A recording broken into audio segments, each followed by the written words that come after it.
The State Government Finance Committee, we do not have quorum yet, so we won't be able to officially act on anything yet. But once we do, we will interrupt what our proceedings are. But out of respect for the people that are here, I want to make sure that they get a chance to maximize the time here. So Representative Jurgens, I'm going to call you first. Just so you know, when we do get quorum, I'll just stop you so that we can take care of the business and move the bill. Fair enough, thank you. So to that, Representative Jurgens, you want to present your bill, House File 4392. Thank you, Madam Chair. House File 4392, and I don't know, there is an amendment. I don't know if you've got that. It inserts. There is, and one once we have quorum, we'll move that. Thank you.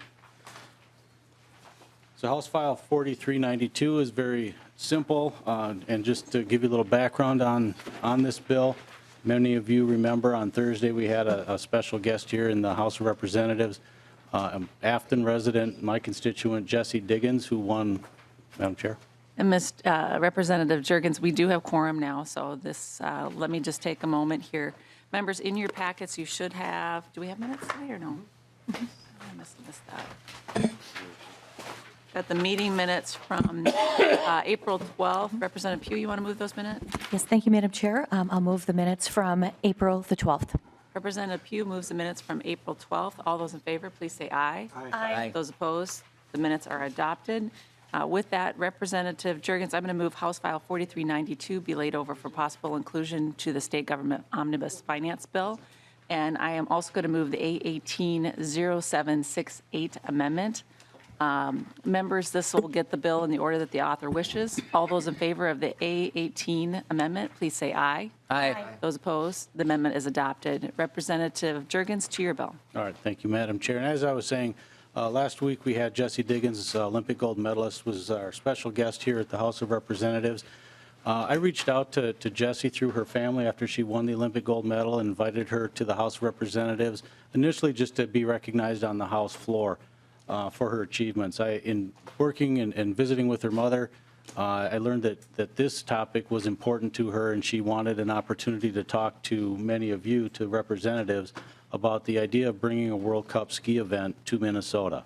And so from that discussion is where this began. I set up a meet and greet so that Jesse could meet all of you, and then working with you, Madam Chair, and staff to find out what more can we do to help move this along.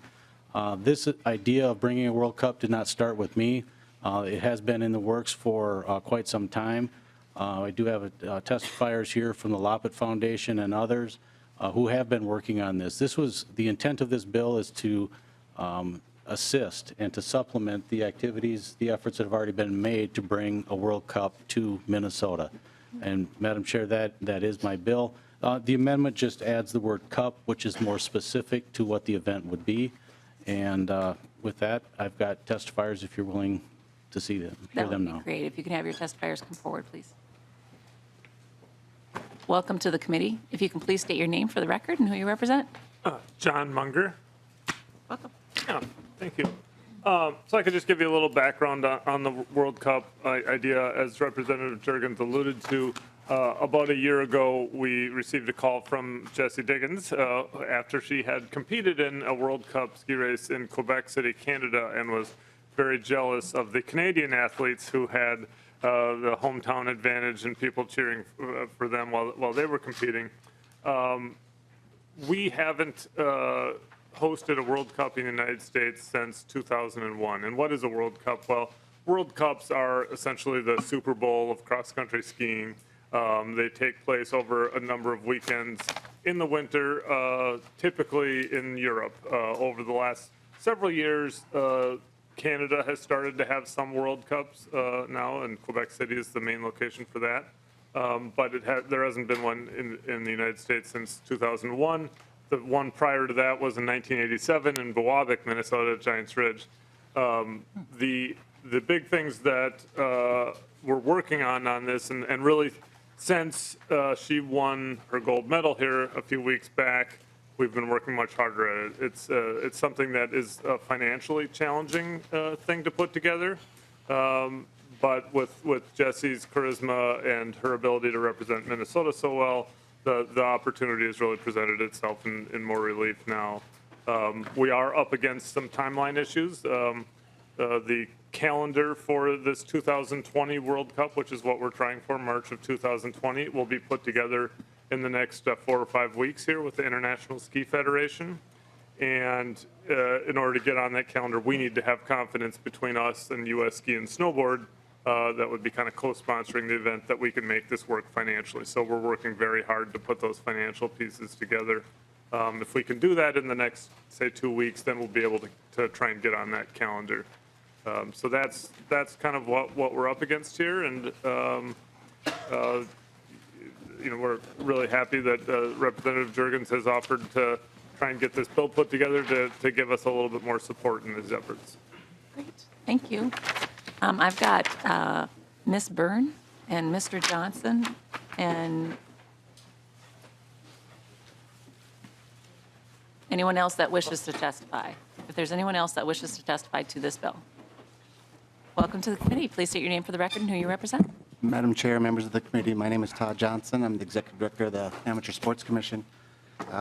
We're pleased to be called into Representative Jurgens' office to help assist with this bill. Our role really seems to be somewhat of a coordinator. Our real charge as an agency is to promote amateur sports and to promote sports tourism.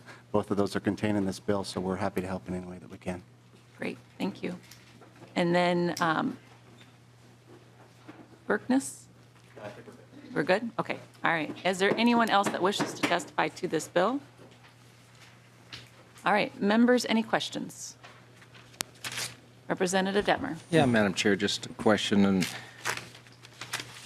who would be in charge of putting this event on? We have the Final Four. We have different groups that come in here. We have big conventions and so forth. Is this a combination of different organizations that would cover this? Mr. Munger. Thank you. Yeah, this would be an event that would be put on by the Lopet Foundation in conjunction with U.S. Ski and Snowboard. That's the national governing body for cross-country skiing. Representative Detmer. And Madam Chair, and would there be a fundraising exercise going on too during this time frame? And exactly what amount does it take to put on an event like this? Yeah, so we've been Munger. sharpening our pencils over the last year. This is about a $1.3 million event to put on between U.S. Ski and Snowboard and some of their kind of endemic sponsors like LL Bean, for instance, and some of the work that we've done with, say, Minnesota Tourism, but also with our projections of what we can do for charging ticket fees and so forth for the event. We're thinking we can cover about $700,000 of that, so there's $600,000 that we're out right now beating the streets trying to figure out. Okay. Thank you. Representative Detmer. Thank you. Representative Lilly. Thank you, Madam Chair, and Representative Jurgens, thank you very much for bringing this effort forward. I think it's a great thing for Minnesota, and it's pretty exciting what I hate to say it, but not to hate to say it, it's just the truth, what the women have done in skiing sports, with Diggins with the gold and Lindsey Vonn with her great career of success. And I saw her at the Country Music Awards I was watching the other day on TV. She's probably going to go to New York for Representative Omar's movie premiere over the weekend and introduce her maybe even. But it's just amazing what it's done, and I know it inspires a lot of people beyond the participants, but to have us as a focus for the state and the country and the world. And of course, the Olympics really helped and the effort. Thank you so much for bringing it. It was great to meet her especially, but thank you for bringing this forward. And I'm excited to see that the amateur sports is happy to help too. And they do great work up there. And so I'm excited. Thank you. Representative Jurgens, final comments? Thank you, Madam Chair, and thank you, Representative Lilly, for also being a co-sponsor on the bill. And again, this bill does not try to supplant any work that's already being done. It's just supplementing what the Lopet Foundation and others already are doing. And I agree with Representative Lilly. It was fun to meet Jessie Diggins, and really I just wanted to give her the platform to talk about something that was important to her. And so I'm just pleased to be able to do that. Thank you very much. And Representative Jurgens, I will tell you, she is truly an inspirational individual, not just from her athletic capabilities, but just from her personal attitude of positivity, which was really nice to see during the Olympics. So with that, I'm going to renew my motion that House File 4392, as amended, be laid over for possible inclusion in the Omnibus State Government Finance Bill. Thank you. You're welcome. Representative Franke, House File 3661. Members, this is an informational only hearing on this bill.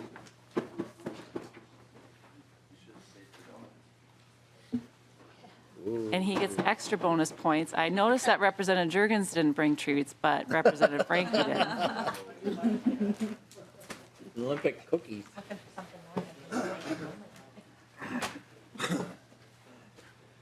Welcome to the committee, Representative Franke, to your bill. Thank you, Madam Chair. Yes, and sticking with tradition, I did bring treats from Supermom's Bakery, which is located in St. Paul Park in my district. Madam Chair, members, House File 3661 is a bill that appropriates money for the Beyond the Opioids Project. It's $1.6 million fiscal year 2018 appropriated from the general fund to the Commissioner of Administration that grants money to TPT and Ampers Radio to deal with the opioid epidemic, the Beyond the Opioids Project. I have just a few words on this that I'll get to later. We'll just get right to the testifiers, and they can talk about what a great project this will be. Mr. Straczynski, welcome to the committee. Please state your name for the record and who you represent. Thank you, Madam Chair. I'm Bill Straczynski, and I'm with Libby Law Firm here today representing the Friends of Minnesota Public Television. It's a pleasure to testify in front of your committee once again, Madam Chair, and I want to thank Representative Franke for bringing this initiative forward, and thank you for giving us an audience today to talk about something that's very, very important. This legislation really is, we've been talking to a number of people, and all of you are familiar with what's going on with the opioid epidemic. So we've had a number of conversations with a variety of constituent groups and interested parties, and everybody has their own personal stories about this. So when trying to figure out how to get your arms around this, what's one of the best mediums you can use to encompass the entire aspect of this issue? And we thought using our resources in public media, public television, and certainly Ampers to do a project would be very beneficial for all of our communities. Madam Chair, members, this kind of follows what we did last year with Minnesota Remembers the Vietnam Project, which we created. The legislature graciously funded that project. We leveraged the funds we received from the legislature several times over to bring forward a massive program, including other details like the wall that heals. You'll hear about the Vietnam, about the opioid wall we're talking about a little bit later. But anyhow, we just thought that we are in a good position to go into every community in the state of Minnesota, to go into every school district in the state of Minnesota, and to every county. We can reach everybody through our air in a variety of ways. And so we wanted to present this idea to you today and let you know that this is $1.6 million request is not the size of the project. It's what we're asking the state of Minnesota to invest in this project, because we envisioned this project to be over $3 million. And so with that brief introduction, and I want to thank you. And by the way, Madam Chair, I have to tell you that we've worked with the Department of Administration for the last couple of years on a variety of legacy grants, and specifically our appropriations that you generously have provided. We've talked to them about this project. They're wonderful to work with, and we appreciate all the work that they do. They're very conscientious about their tasks, and we appreciate that. And they may need a little assistance financially to help administer this, but we'll deal with that a little bit later. But they do a very good job. So thank you. I'm going to turn it over to Katie Carpenter, if I can, from Twin Cities Public Television. Welcome to the committee. If you can please state your name for the record and who you represent. My name is Katie Carpenter with Twin Cities Public Television. Committee Chair Anderson, Vice Chair Nash, members of the committee, thank you so much for this opportunity to be here today. According to the New York Times, in 2016, more than 62,000 Americans died of a drug overdose.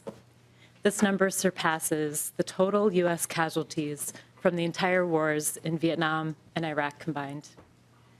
Not a day goes by that we don't hear a shocking statistic like the one that I just read, or see news headlines about another life lost in our community, or the devastating economic impact that it has on our country.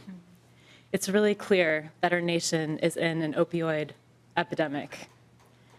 But now is the time to go beyond the news cycle and allow for a space for personal storytelling and to hear missing narratives that can really bring us a lot closer to this issue and to understanding what addiction truly is. It's also an opportunity for hope and prevention and ultimately healing. As Bill mentioned, this past year I've been leading our Minnesota Remembers Vietnam initiative at TPT and across the state, which is a statewide collaboration launched by Minnesota's 6 public television stations, the MPTA. And this is an initiative aimed at uncovering and preserving Minnesota's untold stories about the Vietnam War. I'm really excited that now, because of this initiative, we have a proven model for inclusive storytelling, education, and outreach that can literally impact millions in our state and beyond across the nation. The impact goes beyond the numbers. This is the type of project that actually builds community and inspires people to talk to each other, to share their own perspectives, and most important, it builds deeper understanding.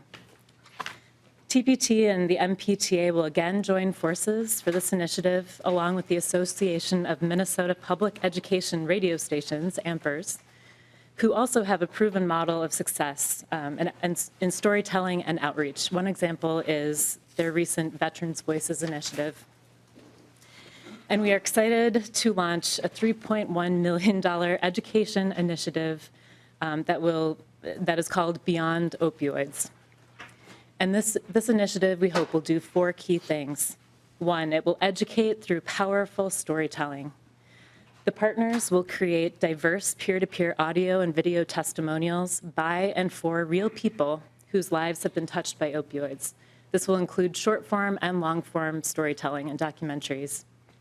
We will also mobilize and involve youth as their perspectives and fresh energy will definitely help us with the larger push for change at all levels. Number 2, we will empower people to share their own stories. We have a vision for creating something similar to our Minnesota Remembers Vietnam Story Wall that is a very inclusive platform online for anybody who has a personal perspective to share. Can easily do that in a safe way, and this will also be a space where people can build empathy. And it also, we know from our past initiative that this really makes people think and act differently. 3, this initiative will connect Minnesotans to resources for prevention and recovery. The initiative will include a high-profile, integrated Beyond Opioids media campaign highlighting the work of critical nonprofit organizations across the state that are leading the way in education, prevention, and recovery services. And all of those 3 components that I just mentioned will really be driving towards the 4th, which is prevention. We want to prevent opioid abuse before it starts. So TPT, AMPERS, the MPTA, all of us will join forces to reach out and collaborate with educators, community-based influencers, and policymakers like yourselves so that we can learn and share responses to the epidemic. Leveraging the power of public media and a broad collaboration of community partners, like I just mentioned, as well as medical professionals, educators, and all of us in the room today. This initiative will help Minnesotans find and advance real solutions to this epidemic and prevent misuse and addiction and break down the silence and the stigma that so often keep people from seeking the help that they need. So together, we can move beyond opioids. Thank you so much for the time today. I'd like to introduce Joel Glazer from AMPERS. Thanks, Ms. Thank you. Carpenter. Mr. Glazer, welcome to the committee. If you can please state your name for the record and who you represent. Thank you, Chair Anderson. Members, for the record, my name is Joel Glazer. I am the CEO of AMPERS, the Association of Minnesota Public Educational Radio Stations. As most of you know, AMPERS represents 18 independent community radio stations throughout the state of Minnesota, getting up as far as north as Canada and down as far south as Winona, Mankato, and Rochester. The majority of our stations thrive on serving underserved communities. I mention that because it is the underserved communities that are currently being hardest hit by the opioid crisis. According to the Minnesota Department of Health, African Americans are twice as likely to die of an overdose than whites. KMOJ here in the Twin Cities, known as the People Station, serves Minnesota's African American community. Native Americans are 5 times more likely than white Minnesotans to die of an opioid overdose. 4 of the Amper's radio stations are Native American stations, and they happen to be the only Native American stations in Minnesota. I also had a congressional staffer recently tell me that in Monoman County, the Monoman County Sheriff informed him they are responding to an overdose per day. Not a death, but an overdose just the same. 365 overdoses per year in one Minnesota county alone. There's no question those are staggering statistics, but they are just that. They are statistics. The fact of the matter is the opioid crisis is much more than a number. It's a crisis within our communities. It's a crisis involving real people, your constituents and friends. And this project is about people. People sharing their personal stories, stories of success, but also stories of failures and loss. To combat the opioid crisis, there's no question we need more Narcan, a drug that can reverse an overdose. We certainly need more treatment centers, but we also need more outreach, education, and prevention, and that's exactly what this project will do. It will grab people's attention with compelling, relatable stories and educate them about where they can find help specifically in their local community. As I wrap up, I would like to echo Mr. Straczynski's thanks to the Department of Administration. We have 18 stations, 17 of which receive grants through the Department of Administration, and the work that they do to help us is invaluable, and we do appreciate that. Thank you, Mr. Glazer. Is there anyone else that wishes to testify on this bill? Representative Pugh.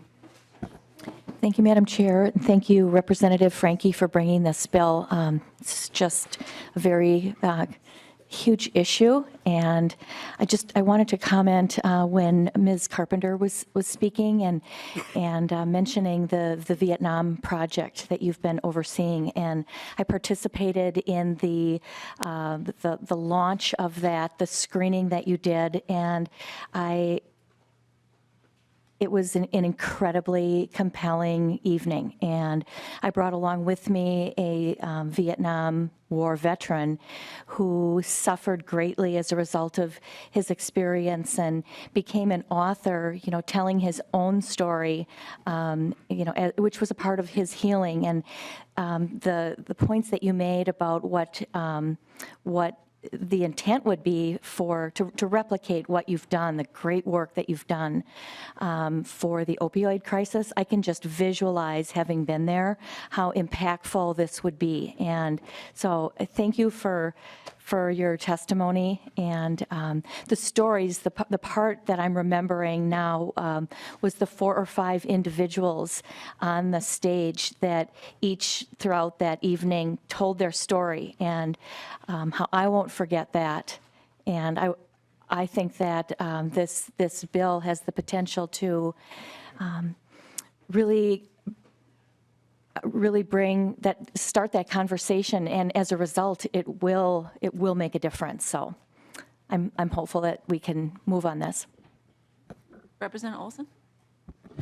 Thank you, Madam Chair, and thank you, Representative Franke, for a great bill. I know you care a great deal and have brought forward bills into HHS, which I also sit on, so thank you for that. And I think that the testifiers did a great job highlighting how education is such an important component of that, and for us in state government finance, the purview that we have in touching the work that you do.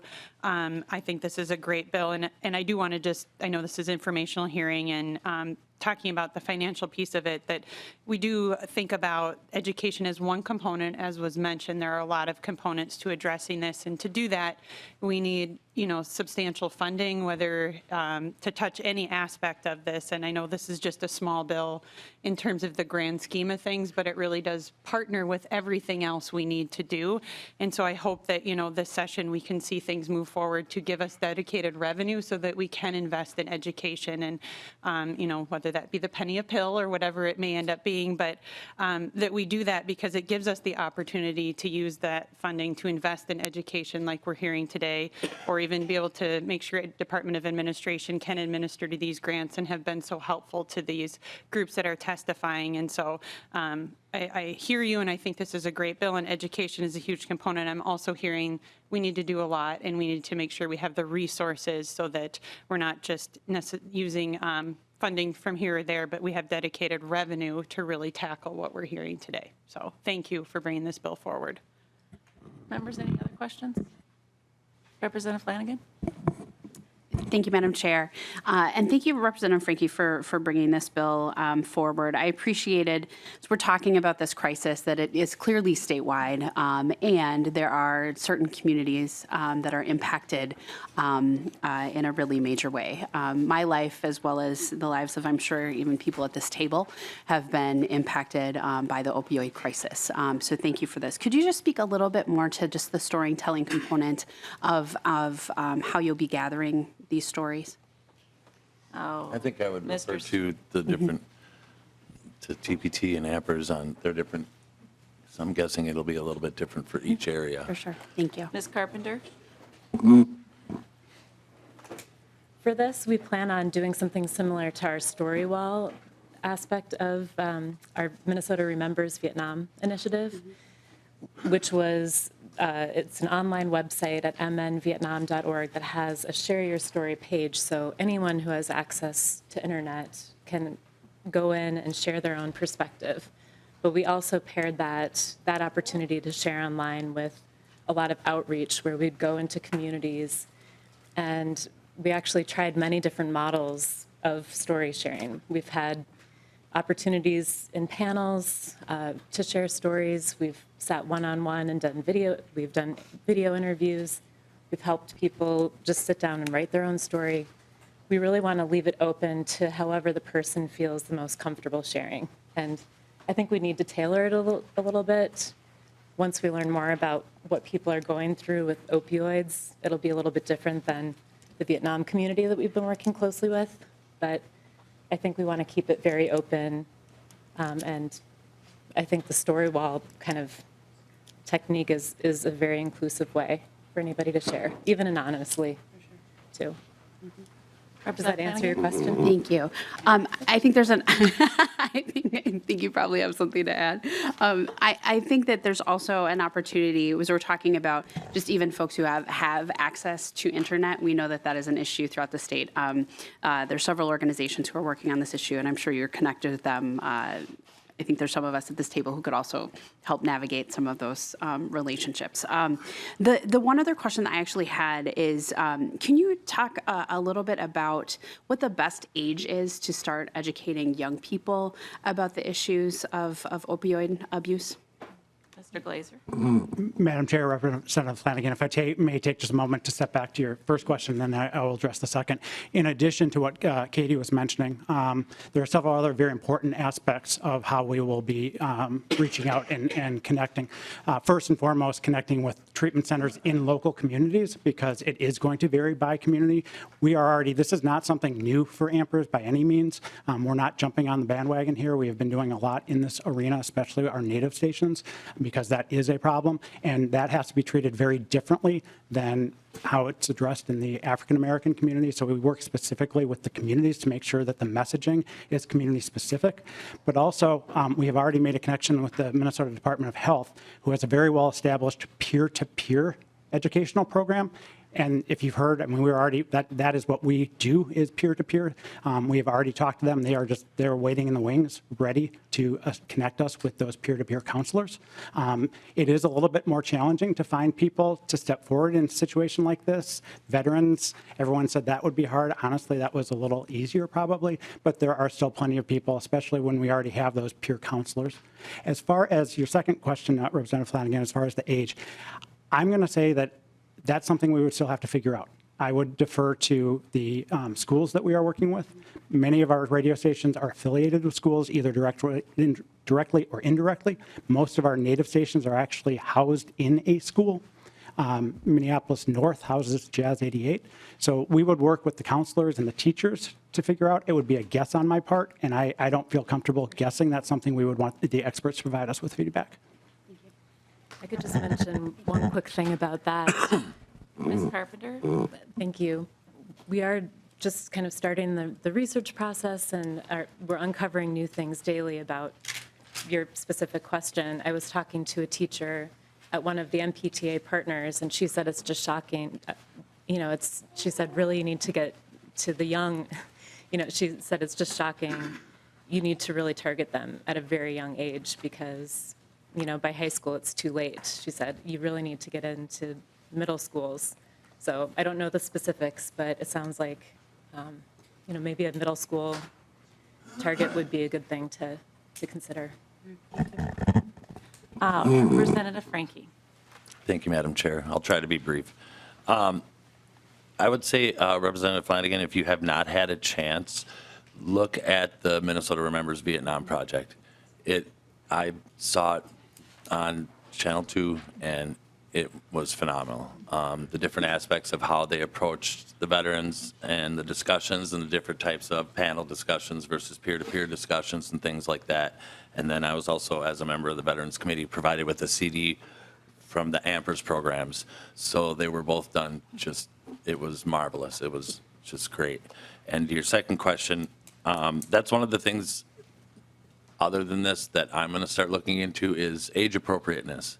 I'm looking at, where and how did certain DARE programs come to be, start to fall off, and where do we start to address this situation and at what age level might be appropriate, and that might be different from geographical area to geographical area. I don't know, but it is something that I'm personally going to start looking into down the road. Representative Detmer. Yeah, thank you, Madam Chair. And I think we might be forgetting one group here is maybe the medical field. According to your information here, testifiers that they prescribed 3.5 million prescriptions back in 2016. I think probably you should be maybe working with some of our medical people in the medical field and bringing some information out there too. So, Representative Franke, final comment? Thank you, Chair. I would just like to say that this is a great bill. It's going to do a lot of things. It's going to inform, educate, prevent people from all ages, all areas across the state. And just want to address the funding aspect. If we do move Representative Baker's bill forward, we should be able to get the funding for this project. So I just want to thank you, Madam Chair, for the time to bring this project to light and help draw attention to this issue. Thank you. Thank you, Representative Franke, for bringing this issue forward. We are very impressed by the treats that you brought today, and we would encourage you to have us take a tour sometime. So, it's so close to the Capitol. Thank you very much. Thank you, Representative Franke. Representative Knoblach. Actually, Representative Knoblach, before you come forward, members, I just want to point you in the direction of a couple of things in your packets today. So right now, we're going to be going through Representative Knoblach's bill and Representative Jessup's bill, and it's dealing with appropriations and funding for government in the case of a shutdown. And the Ways and Means Committee back in February had a committee hearing to discuss this issue. And in your, I'm having the page handout I took some of the documents that were part of that presentation that I thought would be helpful for us today as we take a look at it. And I just want to highlight a couple of things. We've got basically two versions that we're looking at here today. We've got a lights on version and what I would consider more of an automatic appropriations version that we're going to be looking at. So it's two different approaches to situations where there's not agreement at the end of session to adopt a budget, which we are constitutionally required to do. Only 2 states currently have something of this nature in the nation. Wisconsin, theirs is about 50 years old. It's commonly used, and it's been as late as November 4th in 1971 that they actually settled And then October 27th of 2007 was the latest that they settled on a budget using this form of continuing appropriations. The other state that has used this is the state of Rhode Island, but they rarely invoke theirs. So just those two states actually have something along these lines. But I want to point out, too, in your packet, so those documents that you just got handed out to you, I'm trying to find where mine are. So the first one, this was prepared by fiscal analyst Bill Marks, and I just want to point out that in our budgeting system, we have different ways of handling it. We've got the direct appropriations, which is what we do when we pass our budget bills. But then there's also statutory appropriations, and that can include anything from property tax credits, county program aid, local government aid, things of that nature, tax refunds, and so forth. That's the those are examples of statutory appropriations that happen no matter, in essence, they just continue regardless of whether we pass a budget bill or not. And then there's the forecasted appropriations, and those are things like entitlements, and hopefully Ms. Roberts will correct me if I've got either of those wrong. But when you look, if you back out the statutory and the forecasted amount, they consume about 80% of our $46 billion general fund budget. And so really these two bills, well, at least the Jessup bill is dealing with about 20% of the budget from that $46 billion, and Representative Knoblach's is a little bit more fluid on the percentage that it addresses. So I just want you to take a look at these documents to get yourself familiar so you know what the terminology is as we have these bills presented to us. And then I'd also encourage you, if you do have some extra time, it would be worth your time to take a look at the February 8th Ways and Means Committee hearing that discussed this at length. Part of this was spurred by the reaction of the court dealing with the legislative funding veto by Governor Dayton. Now, their court ruling was dealing just with the legislative funding issue, but some want to examine if that is just limited in that scope or if that would mean for any continuing appropriations down the road. So with that, I just wanted to give you guys a little bit of a primer, since not all of you serve on the Ways and Means Committee. But I'm going to have Representative Knoblach present his bill, and I'm going to move House File 3891 be laid over for possible inclusion in the Omnibus State Government Finance Bill. And with that, Representative Knoblach, Chair Knoblach, to your bill. And Madam Chair, I'd appreciate it if you'd move and adopt the DE1 amendment. Members, in your packet is the DE1 amendment to get the bill in the order that the author wishes. All those in favor of the DE1 amendment, please say aye. Aye. Those opposed? The amendment is adopted. Chair Knoblach. Thank you, Madam Chair and committee members. House File 3891 as amended provides for certain state programs to continue being funded even if no budget agreement has been reached as of July 1st in an odd-numbered year. I have actually traditionally opposed bills like this. I have felt the deadline of June 30th ought to be enough for the governor and legislature to get their work done. I wasn't here during the 2011 shutdown, but I was here in 2005 as Ways and Means Chair when we had a smaller, less consequential shutdown. The environment bill that year and some other bills were signed into law before June 30th, so state parks remained open and most state residents really didn't see any effect from that particular shutdown. What has changed? In the recent Supreme Court case between Governor Dayton and the legislature, the Supreme Court has changed the landscape. Their opinion called into question the constitutionality of a district court acting to appropriate money as the Ramsey County District Court had in 2005 and 2011. Future courts based on this Supreme Court decision will likely be much more cautious about taking the role that the Ramsey County District Court has taken, meaning Minnesotans in the future will likely face a much harder shutdown of services than they faced in the past. I have largely modeled my bill on what the Ramsey County District Court ordered funded during the 2011 shutdown. Most spending is limited to the amount spent during the previous year except for a few categories.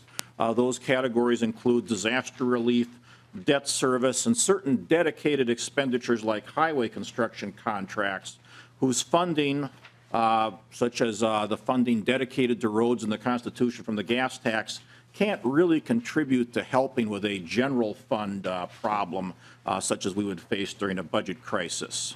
Other categories of funding are mainly that authorized by the Ramsey County District Court during the last budget crisis, except I do allow for state funding of state parks and state historic sites for the first 2 weeks of July. If we're going to have a short shutdown, I don't see any reason that everyone should have their 4th of July vacation ruined. I also do fund the governor, the legislature, and the courts at the previous year's level of funding, so there can't be any one branch of government putting undue pressure on the other branch to come to some sort of settlement. And in reference to what Chair Anderson showed you in terms of the statutory appropriations and such, this bill does not fund, it specifically exempts statutory appropriations and other appropriations from being funded unless they are on the specific list that is in the amendment that you adopted. This bill won't be needed unless there's a government shutdown, and of course we hope we never have one of those again. This sort of thing has only historically happened when we have a big budget shortfall, and the difficult trick, I think, in designing a bill like this is to do 3 things. Number one, you've got to provide enough funding that truly critical services will not be shut down for even a short time. But 2, you want to cut funding enough so that members of all political persuasions do actually have an incentive to come to an agreement. Finally, I think you need to provide enough flexibility for the executive branch. They really can deal with any emergency situations that might arise. I believe this bill does that. I appreciate Representative Jessup bringing forward his bill. His bill really has started the process on this, although I disagree with the particular approach he's taken.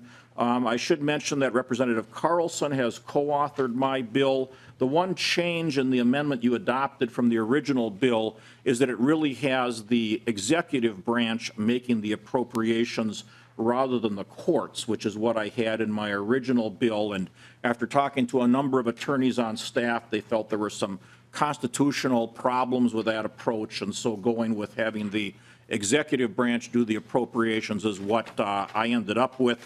If we as a legislature objected to what they were doing, we could of course sue them.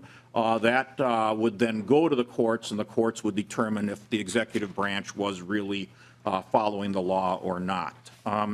I finally want to say that I think we should do something on this during this year. We're fortunate that we have a budget surplus. It's an even-numbered year. We don't have any sort of imminent situation happening where a law like this would have to be put into effect and used anytime we can see in the foreseeable future. And Governor Dayton has also expressed some interest in doing something on this. So with that, I appreciate your consideration on this important issue, and I would stand for questions. Okay.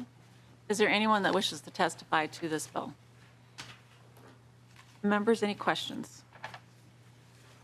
Representative Quam. Thank you, Madam Chair, and Chair Knoblach.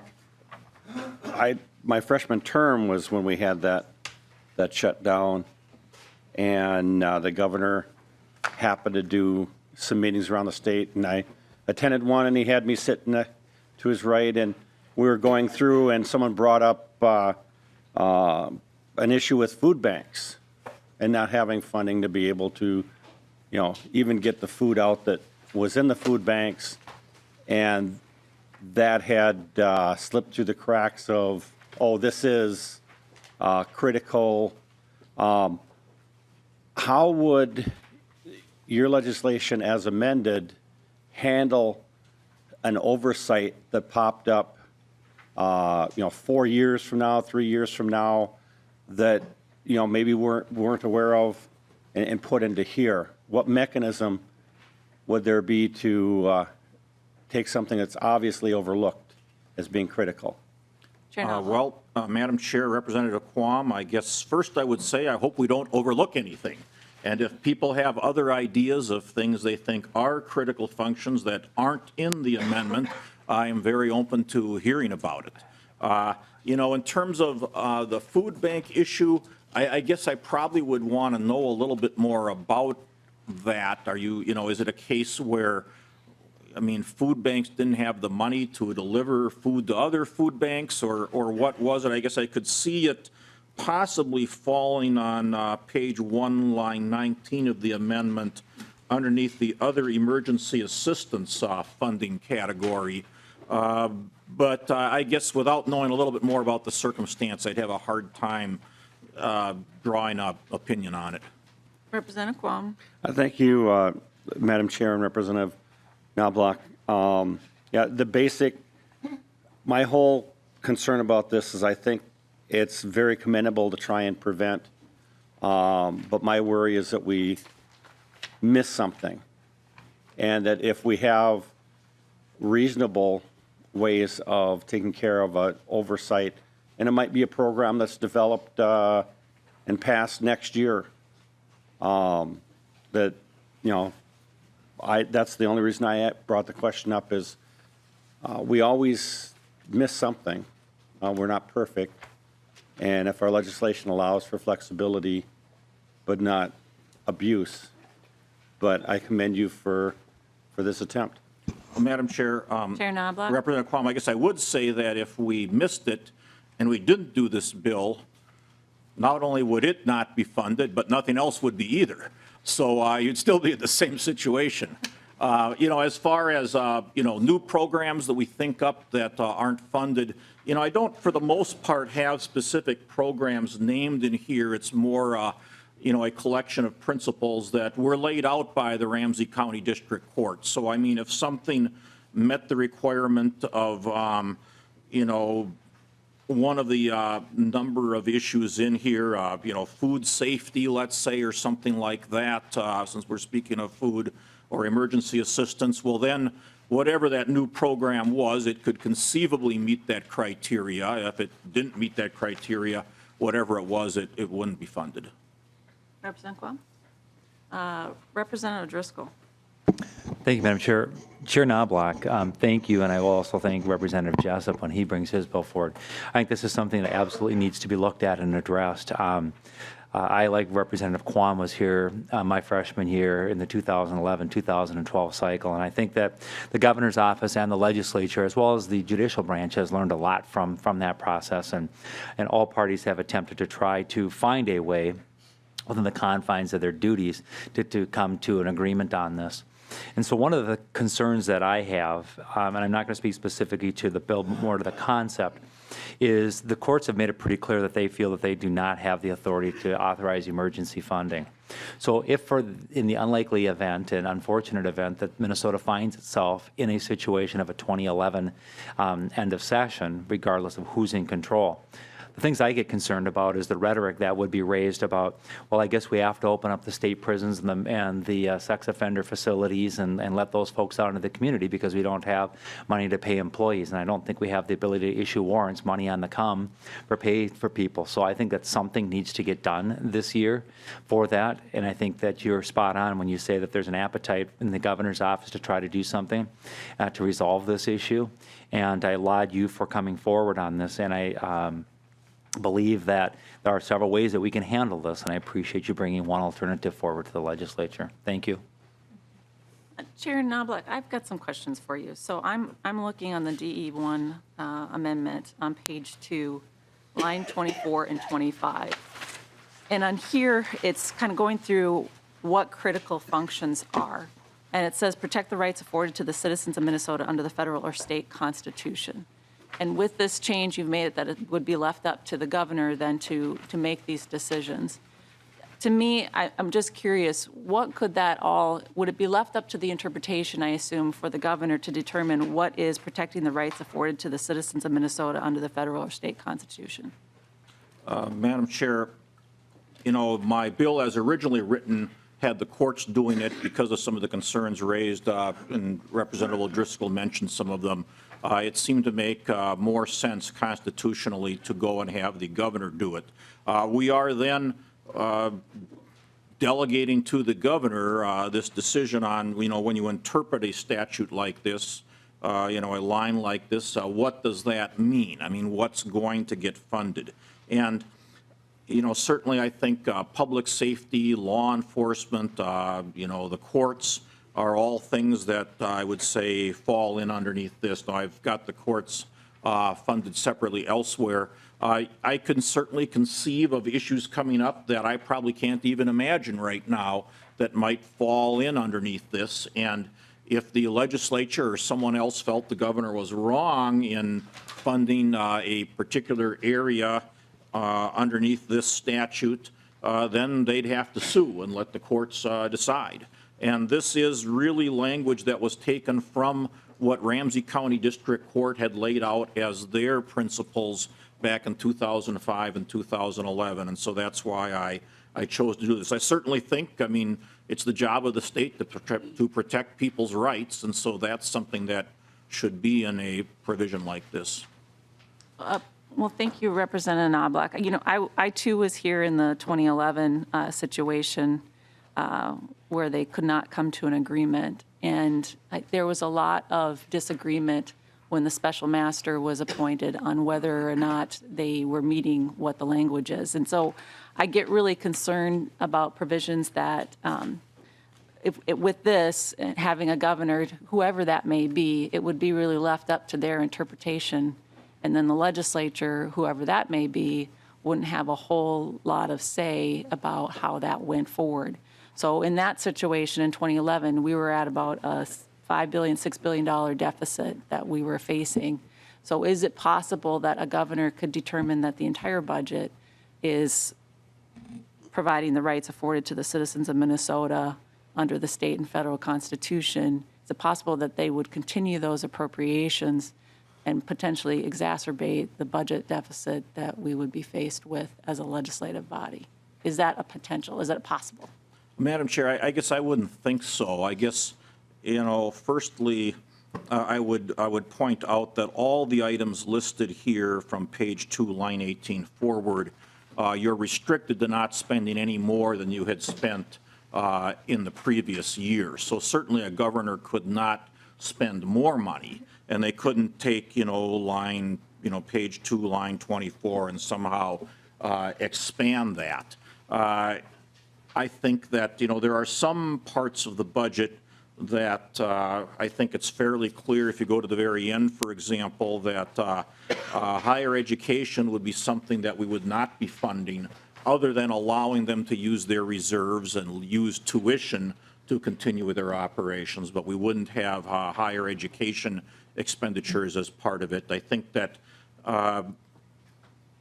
if the governor really did just take that view that every single dollar of the state budget is something that preserves people's rights, well, then the legislature would probably take that to court. And I suspect that based on past precedent, and even the committee hearings we're having now and the testimony that we'll take, that the court would say, no, that wasn't the legislative intent. And so, Chair Knoblach, in your bill, though, you say no statutory appropriations, but you still leave in the forecasted appropriations, which would include entitlement programs. So with the entitlement programs tending to increase every year or continually, is it possible, though, that the governor being broad and saying we're just going to continue everything that we have going forward, that would in essence have us spending more money because the entitlement programs themselves keep growing without us doing anything? So would we potentially be exceeding what our budget would be, just because the forecasted are still included in this? Madam Chair, no. If you look at page 2, lines 18 through 21, it specifically says that for all the other critical functions that are named in the bill, except for those very few in the beginning, emergency services, debt service, their spending can't exceed the previous year. So yes, even forecasted programs, they could not spend more than the prior year. Okay. When I looked through this, Madam Chair, I tried to do some figuring as I looked through the budget and said, well, okay, we don't have higher ed being funded. There are some areas within the budget of this committee that wouldn't be funded. In terms of education, the way it's laid out, we fund federally mandated special ed, we fund the formula, but we don't fund a number of other programs within education. I would roughly guess that you'd have, depending on how the governor interpreted some of this, say what they did with LGA and such, you'd probably see a 15 to 20% saving over the prior budget. But Mr. Chair, that still would be left up to the discretion of the governor that was in the office at the time, correct? Well, Madam Chair, to some extent on some of these things, yes, but I think it's pretty clear if you look through the list that there are a number of things that are not on that list. And Chair Knoblach, how does the timing for a lawsuit, I don't know if, and this is probably outside, and I'll maybe ask Mr. Gehring offline, just curious, if there was any objection that the legislature had to any of these, governor decides I'm going to fund all of this, but not this, I'm just curious as to what the recourse would be for the legislature, how that process would work then to sue over any disagreements on this continuing appropriation, and then the timeline for that. We saw here with the legislative funding issue, took quite some time despite its supposedly being fast-tracked. I don't know if you've given any thought to that time frame. If there was a problem, we had to sue, how would that play out, and where would that put us in the budgeting process? Would we be then looking to a court decision in November or beyond that? Do you know, did you look at that at all, or do you know time Well, Madam frame-wise? Chair, I guess I don't have a specific time frame in here. We certainly could, I suppose, try to require something like that, although you probably get into some separation of powers issues there too. But if we are in this situation, remember, we've got the budget deficit. The governor, whoever he or she is seen as the head of the state. I think most people are going to be looking to them first to be solving the problem.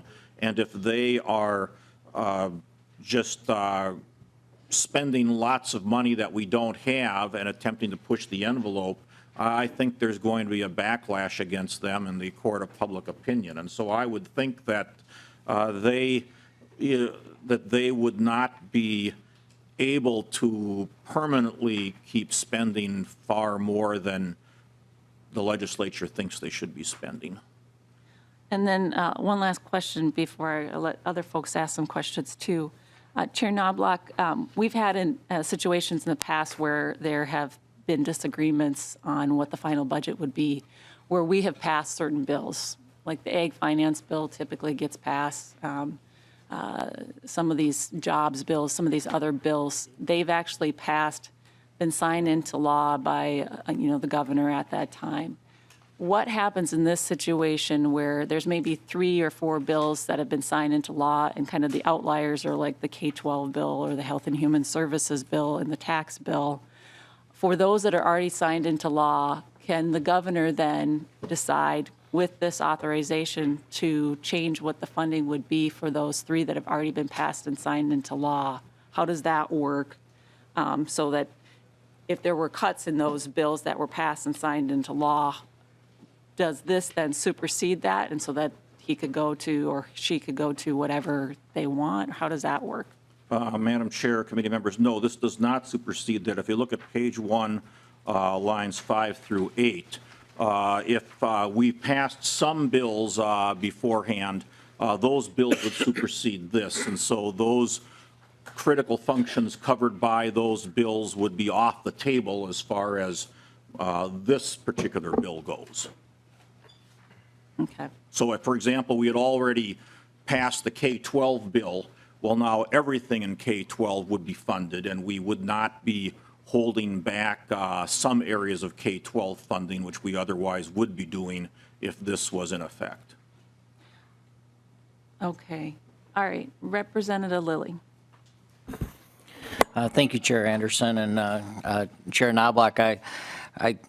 I really enjoy this discussion. I think it's an interesting bill and concept, and I started my legislative career, and I remember Representative Olson bringing up a continuing resolution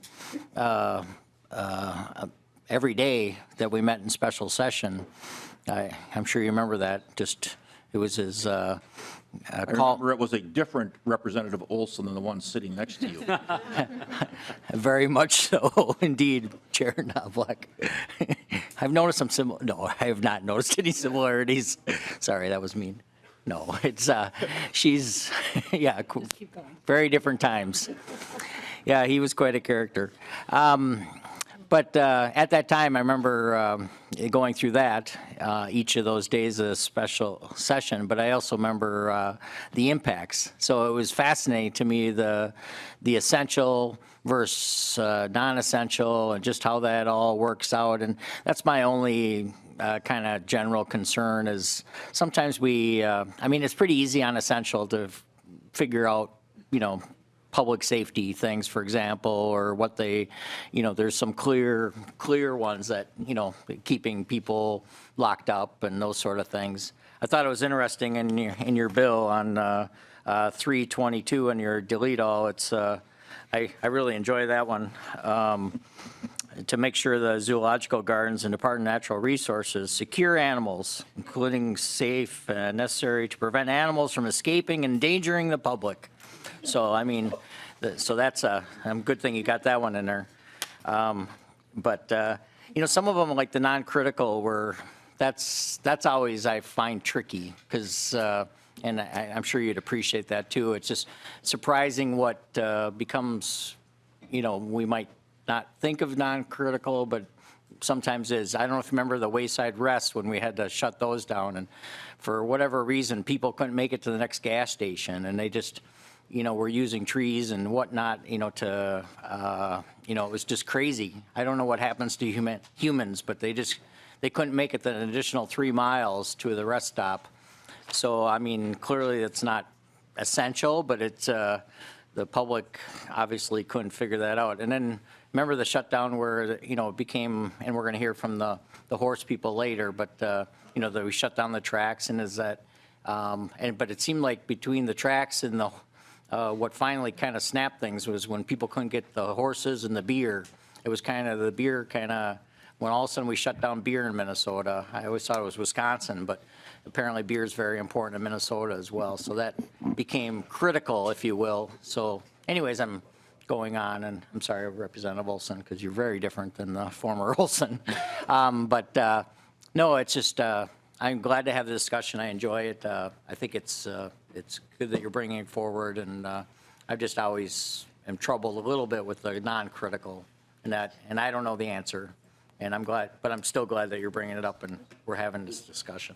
Well, Chair, now. Madam Chair, just several quick things. I guess first of all, I've not used that word essential anywhere in the bill, and I understand that state employees, back then there was, some feeling of, gee, I guess I'm not essential, and I don't want that. But I guess we do need to sort of define somehow, and certainly some functions are more critical than others, and so I've tried to use that nomenclature. The zoo language was actually in the Ramsey County District Court opinion before. I just drew the language from there, talking about the horses and gambling regulations and how the horse track got shut down in 2011 because of the shutdown. That's one thing that I tried to deal with in this bill. Is if you look at the horse track and gambling regulations and some of these occupational boards, they're basically funded by fees that the people who are licensed pay.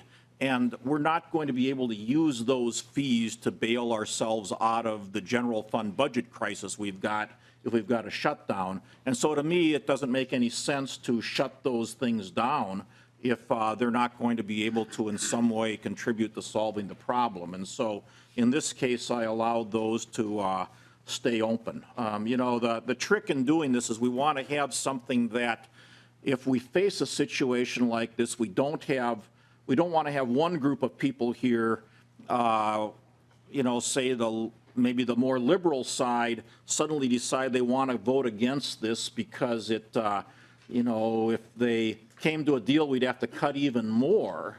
And so, I mean, there's going to have to be a certain amount of pain and cutting if we have a budget crisis. And so we don't want to create a situation where the more liberal side says, oh, I just am comfortable with it as it is, because then we're going to probably be running up bigger and bigger obligations and having a problem. But on the other hand, for the conservative side, we don't want to create a situation where conservatives say, well, gee, I always wanted to cut government. Here we are.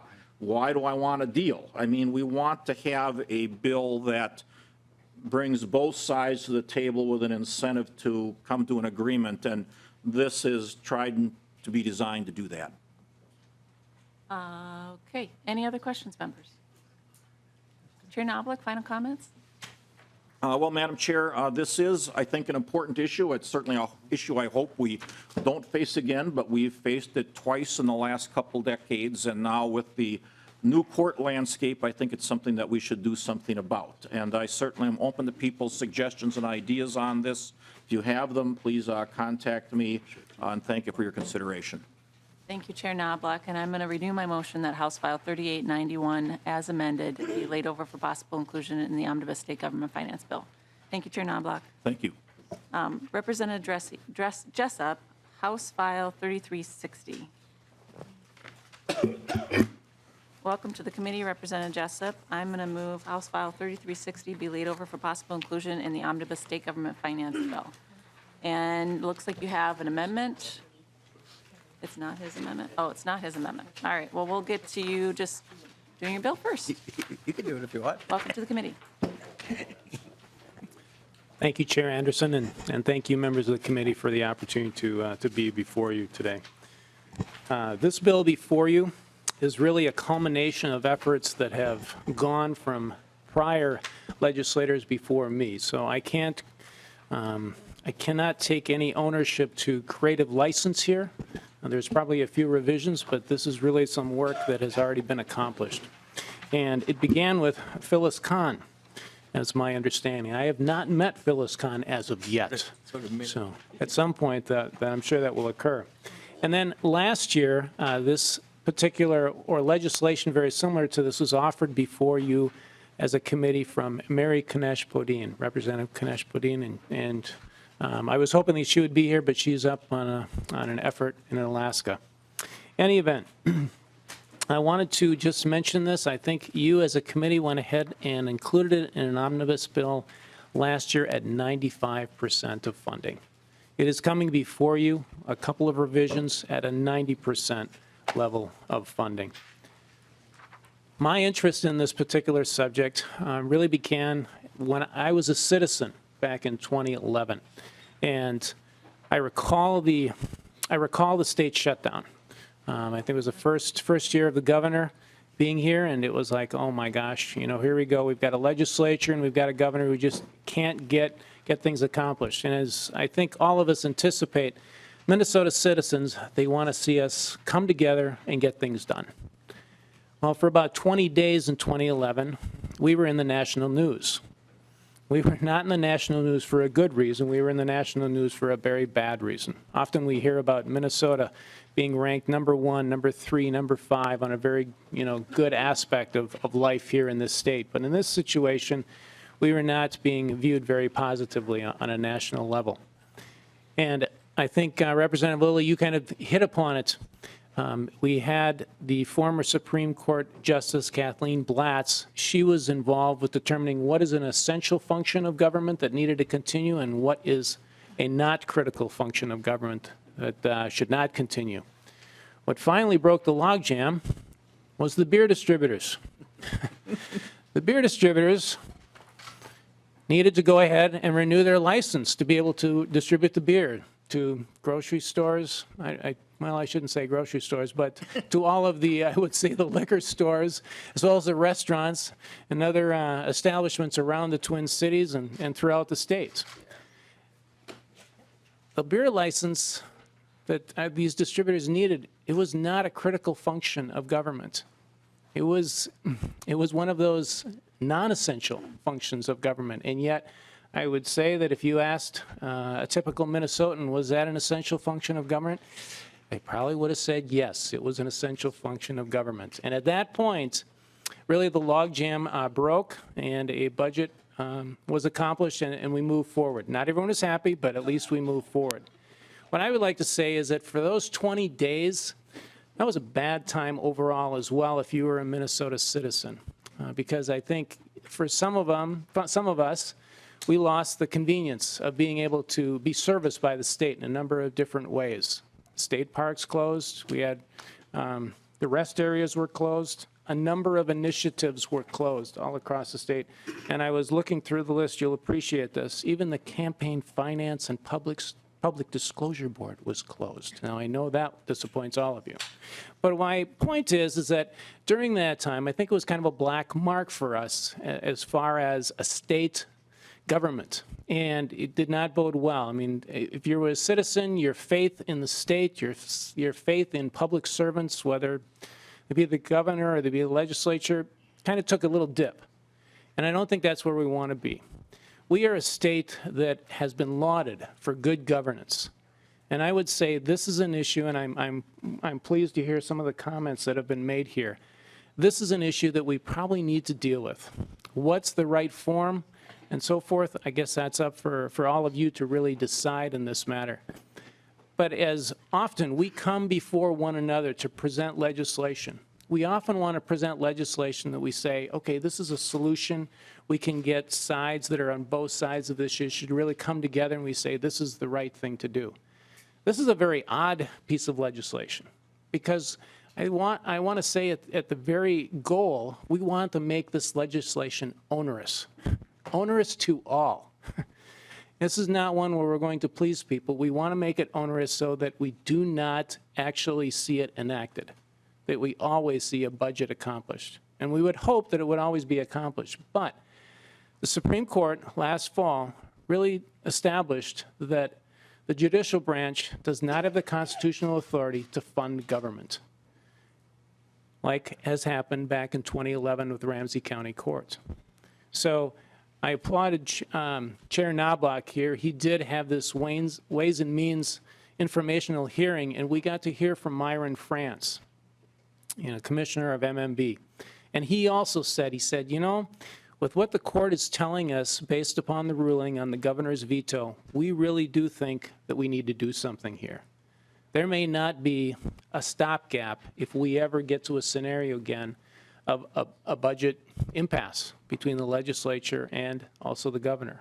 So I think it behooves us just to be responsible to come up with some legislation that is onerous such that it really is a motivation to make sure that we do get a budget accomplished somewhere in the future, whether some of us are here or not.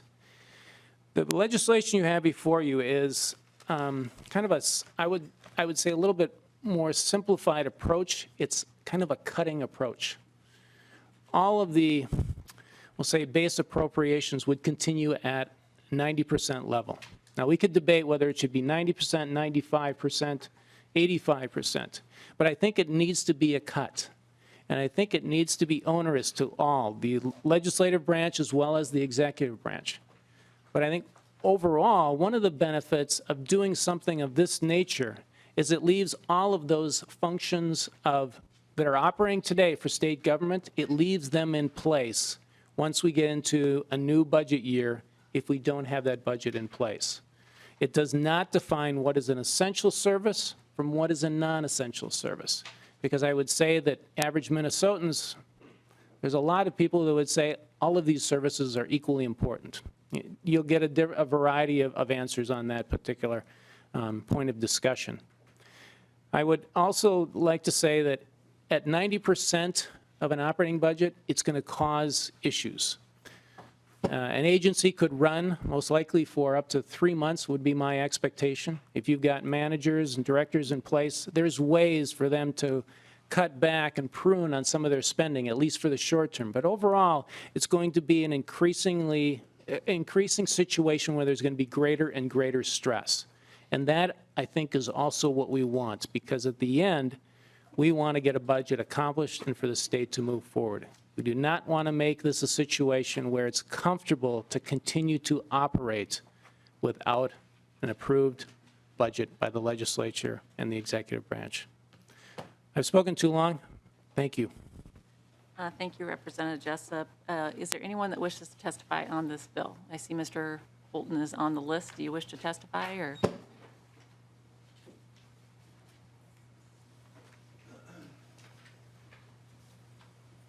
Welcome to the committee. If you can please state your name for the record and who you represent. Good afternoon. My name is Court Holton, and I represent the Minnesota HBPA. which is an organization of thoroughbred horse owners and trainers.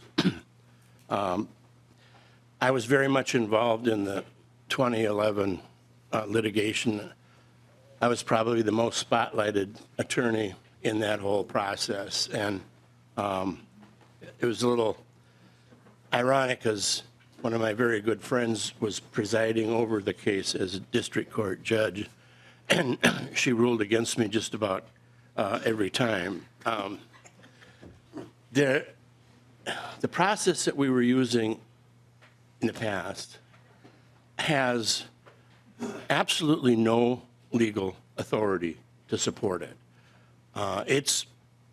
It makes sense, but there's no legal authority. The authority for the issue that we're talking about here is Article 11, Section 1 of the Minnesota Constitution.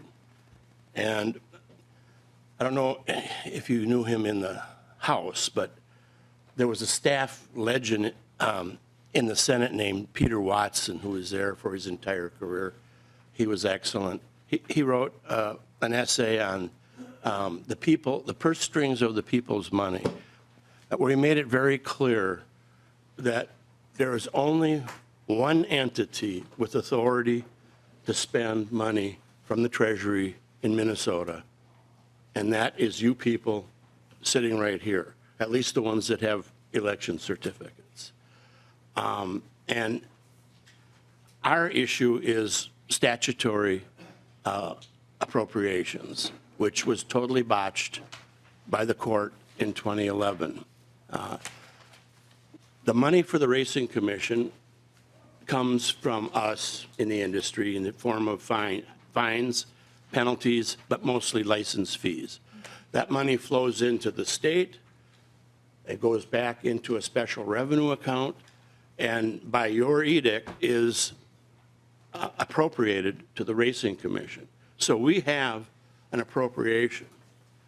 In 2011, there were a number of activities that had no appropriation that were allowed to continue, and there were a number of entities that had an appropriation that were forced to shut down. The way it worked is the governor made a list of things to shut down, and the court decided which were going to shut down and which were not.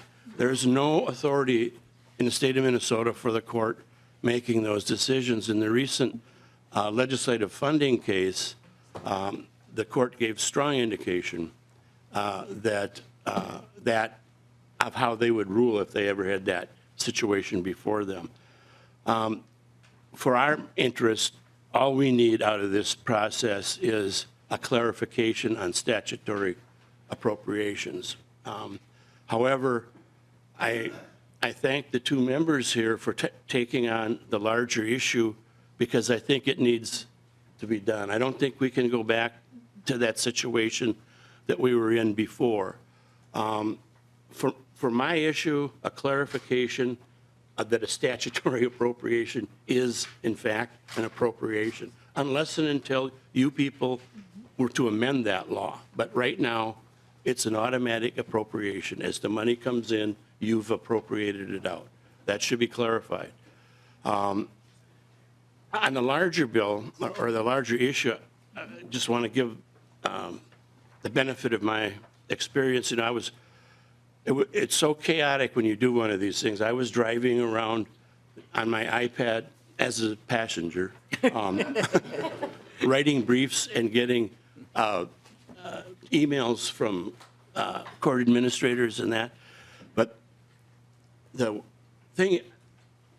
main principle that I think you have to have in the bill is that the money has to be appropriated. You can appropriate it contingent on circumstances like both bills do, and you can appropriate it on the basis of a formula, because you can identify then how much money the legislature has appropriated. The problem that I think is going to be really hard to get around is only you can do it. The executive branch, the judicial branch cannot exercise the discretion on an appropriation, because then you're not doing it. And that's going to make this a lot harder. I think it's doable. I think it has to be done. That process that we went through before, we don't want to do that again ever. And our industry took a beating on that. People that bring horses and stables up here, have to make plans many, many, many months or a year or more in advance as to how they're going to bring their stables up there, which racetracks they're going to go to. They look at what tracks are offering what kind of races. Our track has a very nice turf course, for instance, so that brings some turf horses up here, and it has to take place for them. If it all gets canceled out, you probably have ruined their year. And the next time we go down to see people in Louisiana or Texas, something, why don't you come to Minnesota? Say, last time I was there, I had to fire all my employees. I lost a bucket of money. I need to know ahead of time that this event is going to take place. And that's our issue. I have some language that I've given to staff. I believe it's under review right now.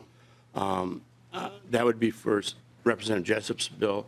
And I'd like to have some discussion with Representative Knoblach, because my understanding, he doesn't have much to do for the rest of the session.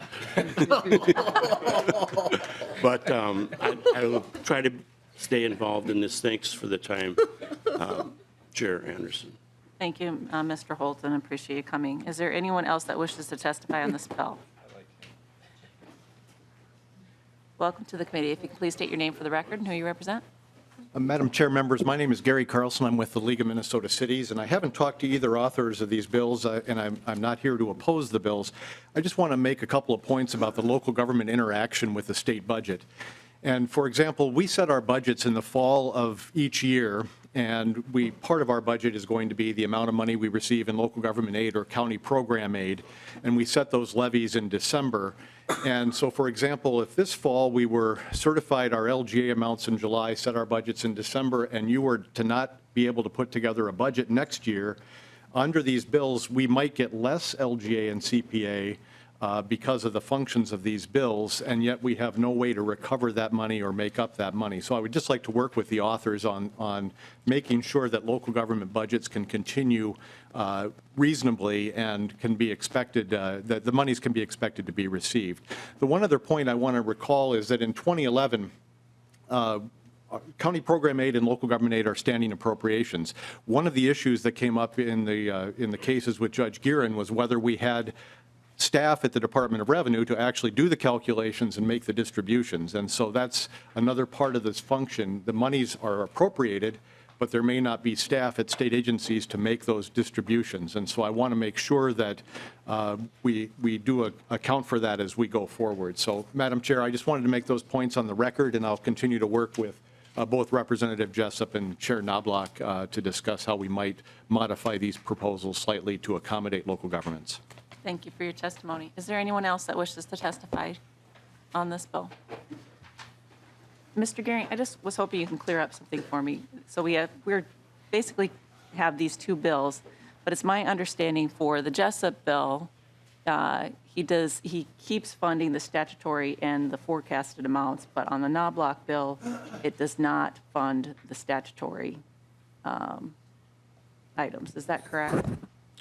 Madam Chair, yes, that's correct. So in the Jessup bill, if you're looking at page 2 of the bill, there's a series of exceptions. So the statutory appropriations would continue as described in the bill. And then as Representative Knoblach pointed out when he was doing his testimony, he has a specific provision in there that suspends statutory appropriations unless they're funded under one of the core function items that are in his bill. Okay. I just wanted to make sure that was the case. Representative Jessup, on your bill, though, too, I just want to talk about how the funds work. Because you include the forecasted and the statutory, that they would continue to be funded under your bill. What we're really talking about is 20% of the general fund. So we're talking about probably $9 billion out of the $46 billion roughly that we're talking about, right? Mm-hmm. That is correct, Chair Anderson. That is Okay. correct. This would be just the appropriations that would normally be approved by the legislature and signed on by the governor in order to continue. So Representative Jessup, we're talking about maybe 2% overall of the budget, because essentially, right? So Chair Anderson, you are very good with your math, and thank you very much. You are astute. If we did this 10% cut on just the 20%, you're talking a reduction in funding of, or I guess of operations of overall 2%. And Representative Jessup, is that 2% the high water mark? Is it possible that, as I asked Representative Knoblach, is it possible that the forecasted amounts could exceed that 2% because there's just general growth in those areas and entitlements? So is it possible that we would actually be spending beyond that amount? Chair Anderson, yes, it is always possible. I think as you're talking about the other spending, that is kind of beyond the legislative control. And so, yes, you could be in that situation. One of the scenarios that was mentioned on the Ways and Means informational hearing is, let's take a scenario where the revenue coming in was all of a sudden less than what was going out under this type of a scenario. And we have some, I want to say, what was it called again? Help me here, Mr. Guerin, it was is it the unappropriation, or there are some laws in place by Mr. which Guerin? we need to match. Mr. Guerin, can you help out? An allotment, Madam Chair, Representative Jessup, I think you're referring to unallotment. yes. Representative Jessup. Yes, and so these unallotment laws would kick in that type of a scenario where all of a sudden our spending, if it by chance exceeded where the revenue coming in to the state was, then that would determine what the spending would be going forward. And Mr. Gehring, help me remember, on unallotment, that can only happen in December, is that correct? Or is there options to do unallotment prior to that? And or has it only been historically that it's only happened in December? Madam Chair, I think it's just the historic practices, that's when it's been done, but I'm not sure the statute that provides that authority limits it only to that time of year. Okay, and then we've got Representative Driscoll. Thank you, Madam Chair. And Representative Jessup, same comments to you that I had to Chair Knoblach. Thank you for introducing the bill. We do need to look at this issue. The courts over the last 8 years have painted a completely different landscape than what Minnesotans are used to seeing. And one of the things I fear is, and I am almost afraid to say this, since we do have to put a bill on this individual's desk, but I think that the balance of power has actually shifted heavy to the executive branch, given some of the court rulings and given the fact that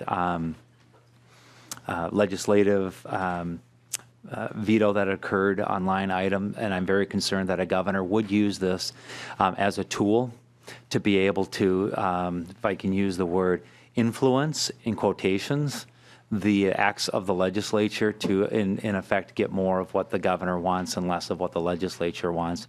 And last time I checked, we had 3 equal, stress the word equal, branches of government.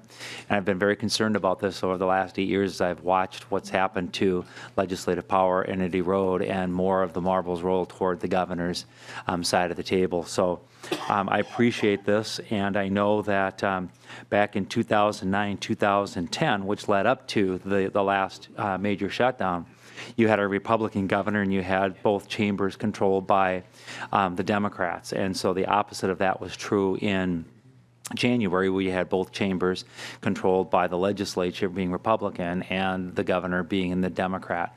I do look at blame on both the legislative and the executive branch in bringing us that quote-unquote gift in 2011 and 2012 that many of us had to endure and to resolve. So regardless of which version, the Knoblach or the Jessup or some hybrid or some other, I think this is the time that we need to do it. The governor has indicated that he's willing to do it. And I think it'd be a very noble thing if the governor would work with the legislature on the waning days of this biennium to try to put something together to resolve that issue for Minnesotans. Thank you. Okay. Representative Jessup, I have one more question for you. So part of the conversation in Ways and Means also centered around the issue of line item vetoes. So in your bill, if the governor were to do a line item veto, would are we then superseding the authority of the governor, and are you concerned about any constitutional challenges at all? Madam Chair, Chair Knoblach, feel free to interject on this. I don't recall that being a concern. The governor would continue to have that power for a line item veto. I didn't see that scenario really being interfered with by this particular piece of legislation, but I would open that up for Chair Knoblach to give his perspective. Chair Knoblach. Yeah, Madam Chair, my memory on that's a little fuzzy too, but I think the concern was that, okay, if we are going to continue past July 1st, but we're funding everything at 90% of what it was, the governor loses his line item veto authority to have line itemed some part of that appropriation that was going on at 90%. I mean, if we were to have passed a new bill to fund whatever department we're looking at, the governor would have had that authority to line item veto it, and now he or she would be losing that authority.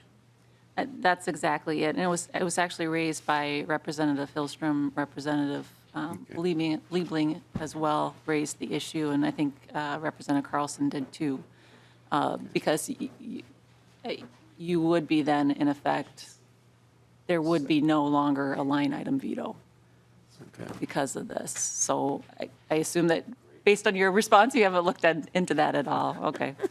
All right, just curious. Representative Lilly, I understand you have an amendment.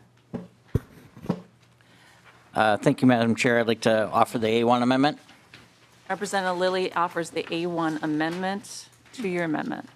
Thank you, Madam Chair. And members, my amendment is to the Jessup bill. It's pretty straightforward. So essentially, if the February forecast shows a balance or surplus, we would continue funding at 100%. Now, here's where it varies from, well, I guess that varies there from your bill as well, but it varies here with, so if there's a deficit, then the funding levels would be a percentage of the revenue expenditures for that year. So if it's, the deficit comes in at 97%, then we would fund departments at 97, or if it's at 90 or whatever. So, and that's essentially it. Pretty straightforward. Just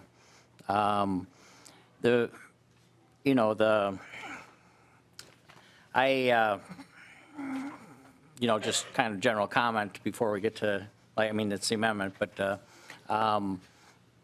I just more inclined towards like a Chair Knoblach's effort, I think, is a better effort than the one you're moving forward with, and I'd just be more inclined to support that one, but I think this minor tweak would make some sense on this. I find it interesting in this discussion. Well, I'll just go with that. This is the amendment. The rest is to the bill. So thank you. Sorry. Okay. Representative Olson. I just want to, thank you, Madam Chair. I was just going to speak to the amendment as well, just in support of Representative Lilly's amendment. I think the spirit of what is trying to be accomplished and the discussion you offered up leading into this bill, I don't think there's any argument of what we're trying to do and what Chair Knoblach's bill brought forward. But what I appreciate, and to your comment about, like, we need to have motivation to accomplish this regardless of what side of the aisle you're on. And you mentioned yourself that in your bill, it's a cut approach regardless. And if you're incentivized by a cut approach, your bill is good. So I feel like, the Lilly amendment actually brings us back to a place where it's good governance. It's based on where the budget is, where we are structurally as a state based on our budget. And it really takes out that political piece of whether a cut approach is what incentivizes you to actually continue a shutdown. Your bill's kind of good for that. But you add this amendment in, it takes that out, and it says that it's based purely on where we are structurally in terms of budget numbers. And so I think it gives it more of the motivation to accomplish. It takes out that, does a lot of what your bill is still trying to do, which we think is good in the spirit of it. but it really makes that incentive look very different, and I think it takes out that political part. So I just wanted to speak in favor of the Lilly amendment and hope others can also speak in favor of it. Representative Jessup to the amendment. Thank you, Madam Chair. Thank you, Representative Lilly. We could look at a variety of different options on here. I would say I would rather prefer to keep it at the 90% reduction. I really do want it to be onerous, and I want it to be onerous not only to executive branch, but the legislative branch. And I also want to see that onerous situation occur for the agencies. I want those agencies to be under stress, to really push for the legislative leaders and for the governor and staff to get together and let's get this budget accomplished. And I think we need to have it a little bit draconian. I do want to respond, Representative Olson, that I know there's always this tendency to think that Republicans simply want to cut government spending. And, you know, if we want to take a broad brush statement, we can go there.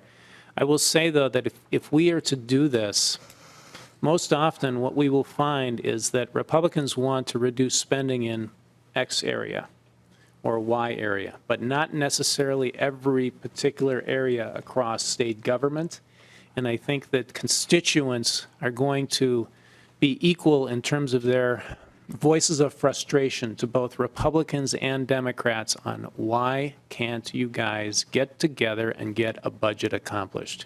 And that's really what I'm after. I want the pressure to be there from the citizens. I want it to be there felt by the agencies to really motivate and press all of us as legislators as well as the governor to make sure that we get a budget and, quite honestly, that we don't go into this type of situation.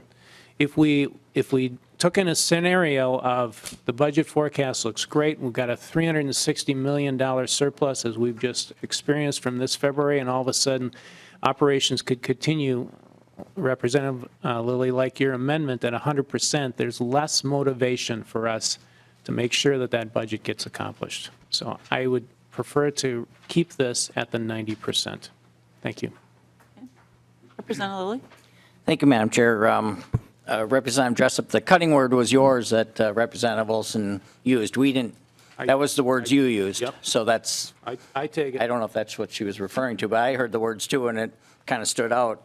And it was kind of what I thought was, I alluded to in my opening was why Knoblach, Representative Chair Knoblach talked about the kind of the parallels. And I think any legislation that we do, if we, you know, we're kind of in that place where, you know, many of us like or dislike, sometimes I think it's probably better legislation. And you just kind of were focusing on the cutting and the, those were your words. I found it really interesting in this court proceeding. I'm not an attorney, but I found it fascinating with the governor's veto. It was decided that, like, the legislature wasn't harmed yet. So because we had this reserves. So, you know, I don't know, you know, you're saying this great pain that is endured by these groups. Well, the legislature essentially, yes, there was fear of our staff that they were going to be impacted and whatnot, but, you know, they essentially there wasn't that harm that, you know, I mean, I think it's a real harm. Emotional harm is real to me in my mind that we put our staff through. But according to the courts, that wasn't harm or wasn't a motivating factor. Anyways, I just think that's interesting. I don't know how you can speak really against, because I think it is a good approach to be fair in the middle. And actually, you know, we had an experience, I think the chair herself had something we were talking about. I think Representative Lunan had a bill on Canterbury or, you know, some of the horses. And I think this is actually kind of similar to what the chair had approached, kind of a more middle of a road, kind of a moving forward kind of a thing. So anyways. Representative, any comments? Otherwise, I have a couple. Proceed, please. Okay, well, Representative Lilly, I don't know if you remember, actually, the amendment that was adopted last year was offered by Representative Kunesh Podine, and that was at the 95% level, and you voted for it. So that's just something that, just to make sure that you remember that part, because I know it's hard to remember from year to year what happens in the committee and so forth. But as far as this amendment that you're proposing, I would just argue, I agree with Representative Jessup. I think that this basically puts government on automatic pilot, and we then just say, okay, somebody else take care of our job. Oh, by the way, we're still going to collect our pay. So I would encourage members to vote no on this. Representative Omar. Thank you, Chair.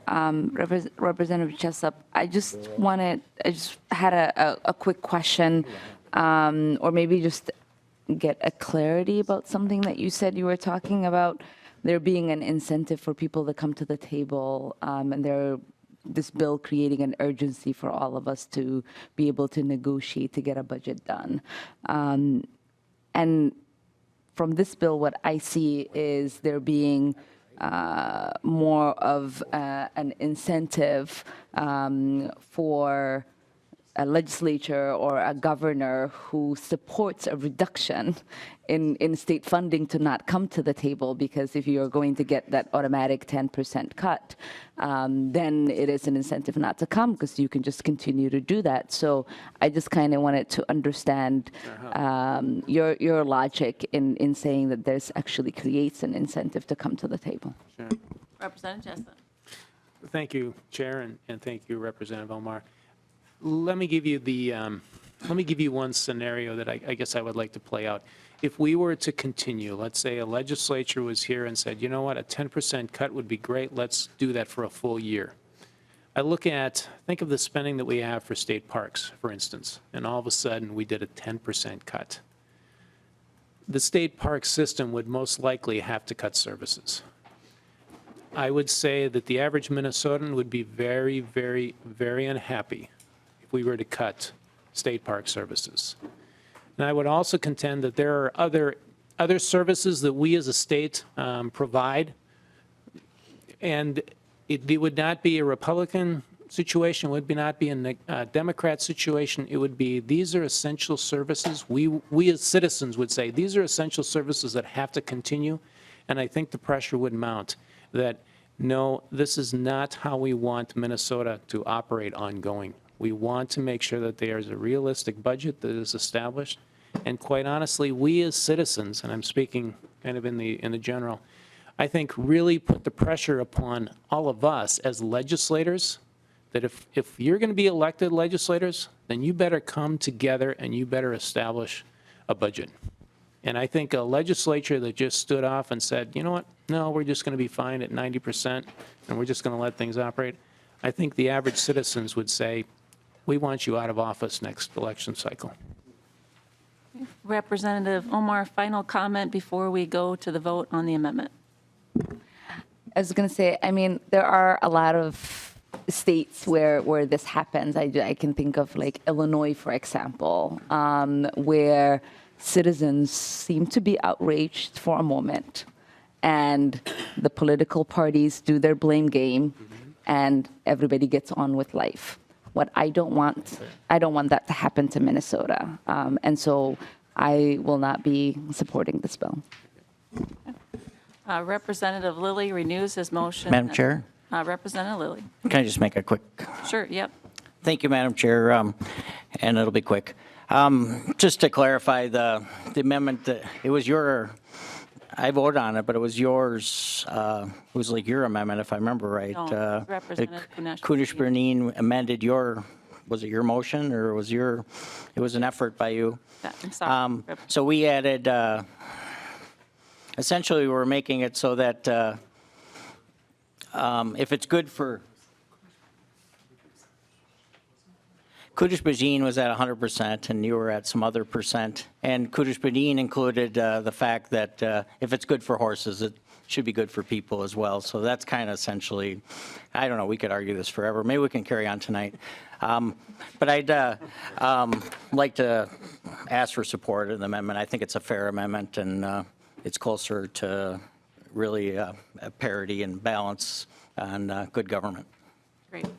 Members, all those in favor of the A1 amendment, please say aye. Aye. Those opposed? No. The amendment is not adopted.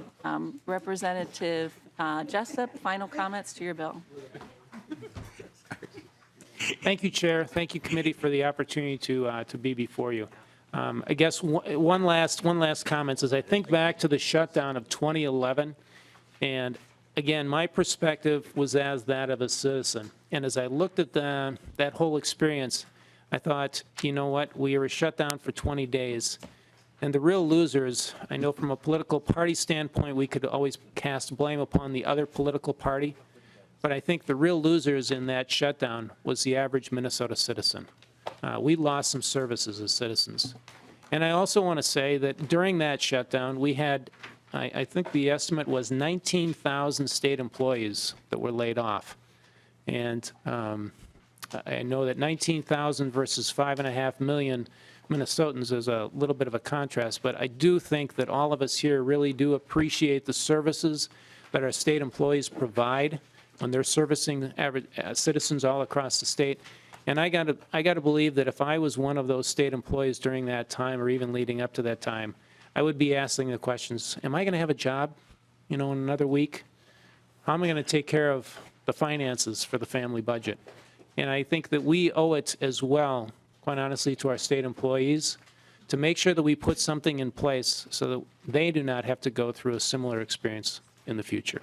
Thank you. Thank you, Representative Jessup. I'm going to renew my motion that House File 3360 be laid over for possible inclusion in the Omnibus State Government Finance Bill. Thank you, Representative Jessup. Thank you, Representative Knoblach, for both of you tackling a very difficult issue, and I appreciate you putting the time in on this important matter. Members, we just have a couple of housekeeping items before we adjourn for the day. We are going to be in recess, or excuse me, not adjourn, but recess for the day. We're going to be in recess until 5 o'clock, and then we're going to come back, and then we are just going to have nonpartisan staff do a walkthrough of the bill. We will not be taking testimony tonight. That will happen tomorrow. We start at 10 a.m. tomorrow, 10:15 tomorrow in this room or room 5, and it's all on your agenda if you need to take a look at that. So with that, members, we are in recess.